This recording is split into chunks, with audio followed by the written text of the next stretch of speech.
नरेंद्र मोदी से पूछेगी कि बता तूने पिछड़ों का अधिकार क्यों मारा, बता तूने ओबीसी का अधिकार क्यों मारा। एससी, एसटी, ओबीसी और माइनॉरिटी 84% है और अपना अधिकार अब हलक में हाथ दे के भी ये जातियां छीन लेंगी। और इस बार चुनाव जो होगा जनता वर्सेस मोदी होगा। गरीबी, बेरोजगारी, महंगाई, किसानों के मुद्दे, महिलाओं के मुद्दे, इन सब पे भागने नहीं देंगे। ये भागेगा इसको पकड़ पकड़ के पूछेगी जनता। लग रहा है झोले में कुछ मिलेगा आप लोगों को मोदी के? बहुत कुछ मिलेगा। जिस दिन चुनाव खत्म हो जाएंगे उसका तिहाड़ जाने का नंबर आ जाएगा।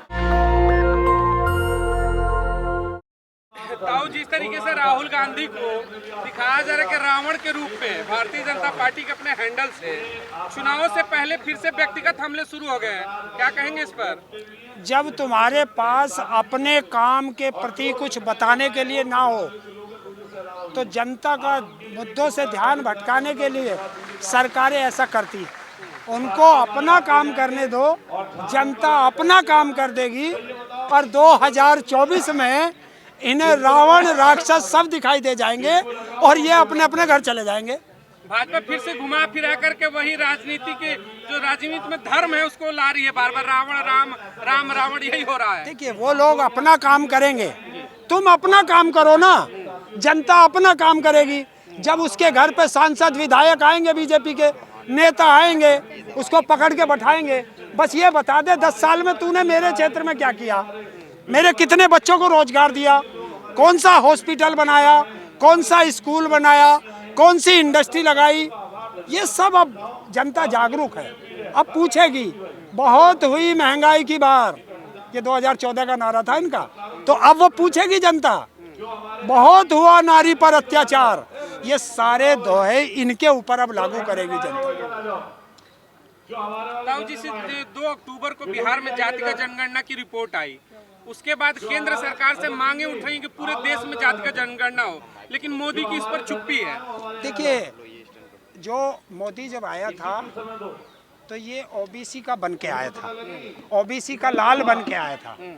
और ओबीसी में अभी बिहार में जनगणना में 63% ओबीसी आया।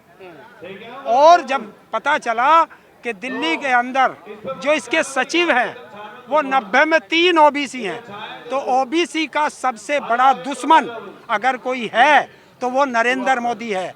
और देश में जातिगत जनगणना होनी चाहिए। और मैं वादा करता हूं देश की जनता से, सरकार आप बदलो, देश में जातिगत जनगणना मैं करा के दूंगा। और अगर जो सरकार नहीं करेगी उसके खिलाफ बैठ जाऊंगा। अरे पिछड़े का बेटा हूँ, मंचों से कहते पिछड़े का मैं बेटा हूँ, मैं पिछड़ों का ख्याल रखूंगा। देखिए, पिछड़ों का एक बेटा वहाँ भी बनाया था यूपी में, उसे मुख्यमंत्री के पद के लिए भेजा गया था, पिछड़ों ने बनाया था। और वो जाकर के स्टूल पे बैठ गया, स्टूल मंत्री बन गया। तो जनता ने अगले चुनाव में उन्हें जमीन पे पटक दिया।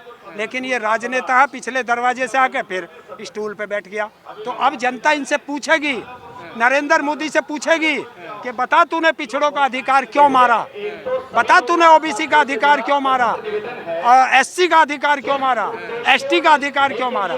एससी, एसटी, ओबीसी और माइनॉरिटी 84% है और अपना अधिकार अब हलक में हाथ दे के भी ये जातियां छीन लेंगी। अच्छा, जातिगत जनगणना की रिपोर्ट आते ही पहला जब कार्यक्रम था मोदी का, मोदी ने मंचों से कही गरीब सबसे बड़ी जात होती है, ये जात कुछ नहीं, गरीबी सबसे बड़ी जात है। जब इन्होंने देश के राष्ट्रपति बनाए थे तो कहा ये एससी का राष्ट्रपति बनाया, अभी महिला राष्ट्रपति बनाई कि ये आदिवासी राष्ट्रपति बनाया। और अभी जाति देख देख कर टिकट दे रहे हैं और जाति से भाग रहे हैं। तो ऐसा अब जनता नहीं करने देगी। अच्छा, जो भाजपा समर्थक है बार बार कह रहे हैं कि जो राम को लाए थे हम उनको लाएंगे, और गृह मंत्री भी कह रहे 350 पार अब की बार, क्या कहोगे? तो ठीक है, गृह मंत्री से पूछते, बंगाल में भी कहा था, राजस्थान में भी कहा था, हिमाचल में भी कहा था, कर्नाटक में भी कहा था, दिल्ली में भी कहा था, कहीं हुए क्या पार? ये जनता है और जनता इस बार मंच बना चुकी है। जनता ये नहीं देखेगी कि किसे जिताना है, जनता ये देखेगी कि हमें किसे हराना है, ये देख रही है इस बार जनता। और इस बार चुनाव जो होगा जनता वर्सेस मोदी होगा। जनता ही चुनाव लड़ेगी मोदी के खिलाफ। देखिए, चुनाव में से पहले, क्योंकि अब मोदी भी चुनाव नहीं लड़ रहा। अब ईडी, सीबीआई और इनकम टैक्स चुनाव लड़ रही है। तो उनसे लड़ने के लिए और वो अपनी जान बचाने के लिए ये विपक्ष के इंडिया गठबंधन के लगभग 60% नेताओं को चुनाव से पहले जेल भेज देंगे। तब आपने इंडिया गठबंधन का जिक्र किया। इंडिया को मोदी का एक घमंडिया है, सारे परिवारवादी इकट्ठा हो गए, घमंड है इनको, देश बच के रहे इनसे। देखिए घमंड किसको है? घमंड रावण को रहा था, वो मोदी को है।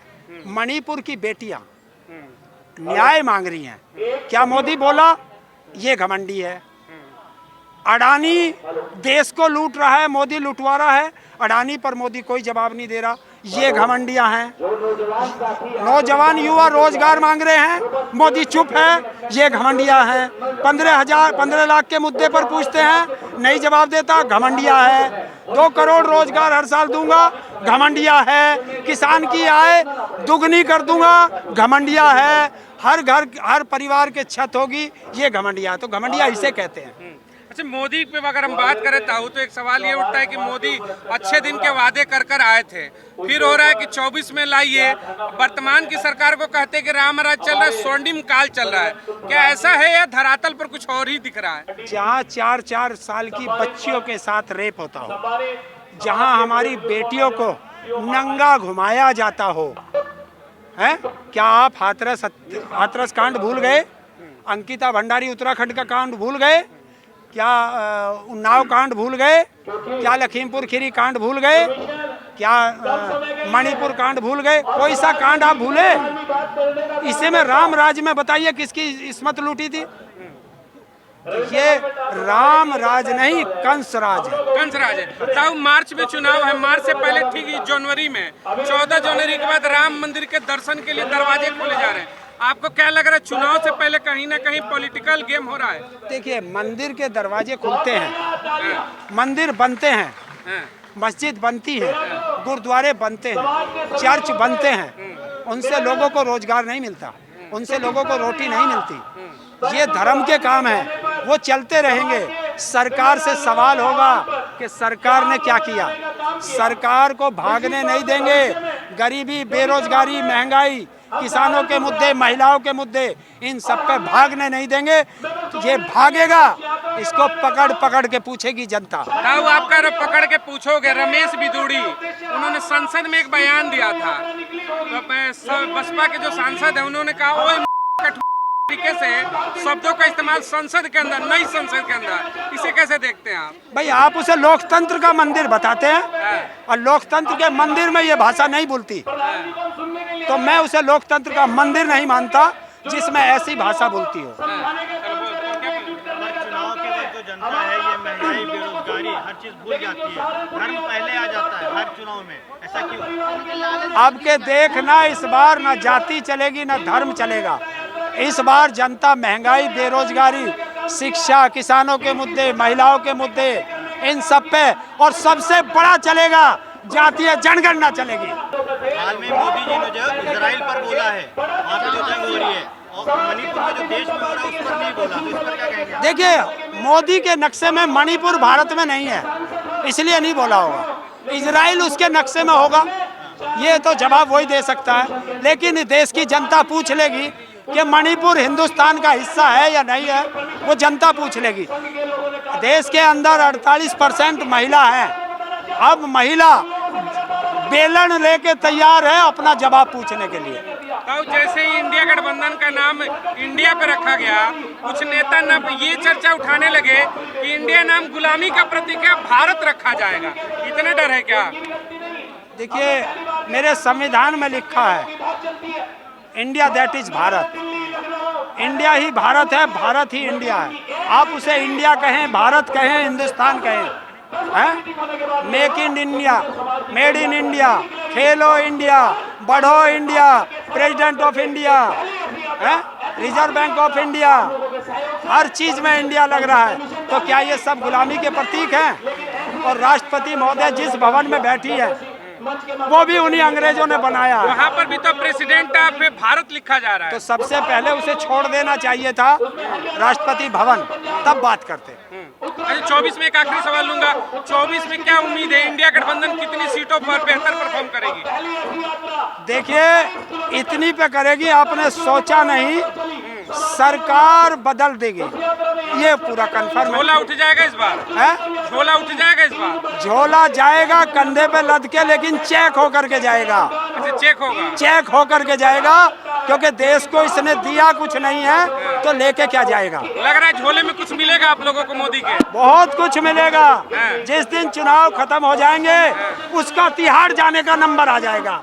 नेशनल दस्तक की आपसे गुजारिश है कि अगर इसको बचाना चाहते हैं तो नेशनल दस्तक को सब्सक्राइब करने के लिए रेड कलर के सब्सक्राइब बटन को दबाएं, फिर बेल आइकन की घंटी दबाएं। नेशनल दस्तक को बचाने के लिए बहुत जरूरी है कि हर खबर को शेयर करें, लाइक करें, कमेंट जरूर करें।